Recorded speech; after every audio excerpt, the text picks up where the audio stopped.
Proposition 6 doesn't acknowledge the wealth and the wisdom of the community. They haven't been consulted in the design of this bill. It seeks to do more of the same that's always failed, which is a get tough approach that is the opposite of smart on crime. It's not the opposite of soft. It's the opposite of smart. What do we know works? When you take all of the conditions that fuel gangs and you attack them at once. Strategic suppression, comprehensive prevention and intervention with reentry, and community investment with safe schools. Support for families, round-the-clock parks. Those are the strategies that work. We have all of the money going into law enforcement and almost none of it going to the other side. So Proposition 6 is the wrong idea for the wrong time, the wrong strategy.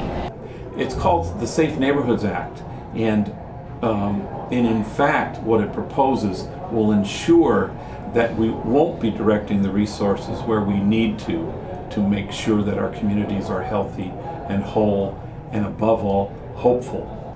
You know, the biggest problem with Proposition 6 is that it is essentially a raid on the California general budget, and to the tune of about $1 billion a year and $500 million every year thereafter. And you know, there's no question that gangs are a problem in California. There's no question that gangs cause problems. They cause immeasurable harm. But I think the question that everyone has to ask themselves is whether or not now is the time to take away, because that money will come out of the general budget, the $1 billion and the $500 million every year. Because that's going to come out of the budget, that means it's going to come directly out of K through 12 and education in California and healthcare. And so the question that we have to ask ourselves is Proposition 6 right for California right now? And I think I'm confident the answer is no. One of the things most disturbing about Proposition 6 is that it targets youth for incarceration and tries them as adults. So even if a young person, 14 years of age, who is charged with a gang-related felony, even a non-violent felony, that young person will be immediately removed from the jurisdiction of the juvenile court system and tried a direct file as an adult.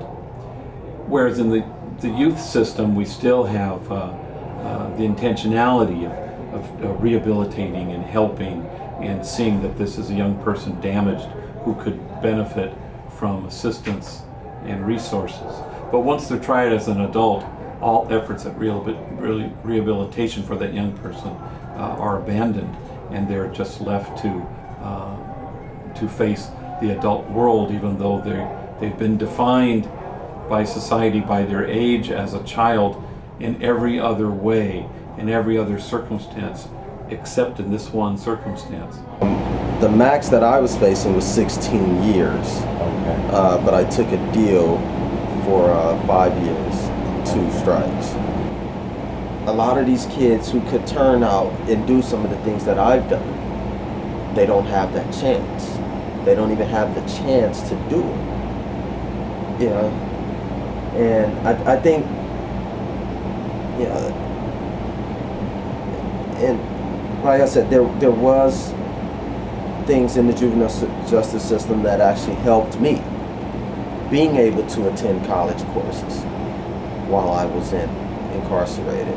Being able to be involved in theater, something that I would have never even imagined doing beforehand. And if I never went to juvenile justice, I would have never done it.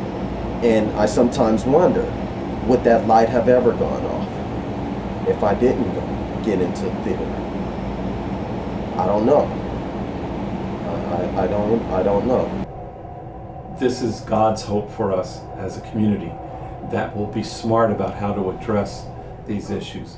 Gang violence in the end is simply not a problem and never has been. It's always been an indicator. It's always been a symptom. It's always pointed beyond itself to a whole set of things.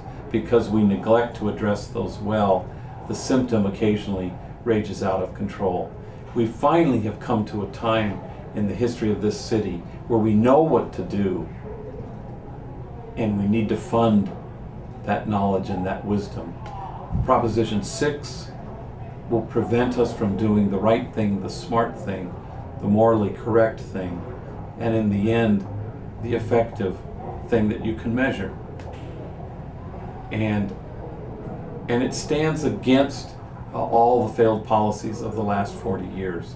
And now would be the time to really affirm what the community has long known about how to address crime.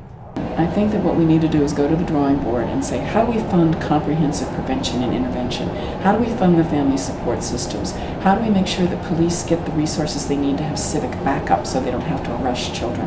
How do we make sure we don't build jails for children to make sure the schools work? That's what we need. We don't need Proposition 6. We need an ecosystem approach that has police working with community.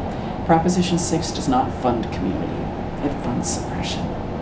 The data shows that in Los Angeles, we have the lowest felony rate that we've had in 55 years. So the question is that a good use of resources at this point? You know, the $1 billion a year and $500 million thereafter, should that come out of education to build more prisons and increase our suppression efforts for gangs? I think the timing is bad. But at least give me that chance, you know, to in many ways right what was wrong, what I did wrong as a kid, you know. Because I mean, right now I think I'm just as responsible, as you know, responsible and a good citizen as anyone else. My hope is that people won't fall for this time. It takes a great deal of courage not to be frightened by such a proposal, and a great deal of courage to insist on something that addresses hope, that infuses a sense of future for young people who have a hard time conjuring up an image of what tomorrow will be.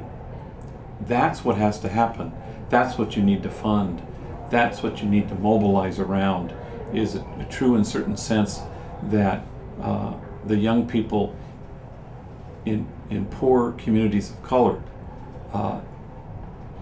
can come up with an idea of what their future will look like. And legislators have a responsibility to be agents of hope in that, rather than fear mongers as the architects and authors of Prop 6 are.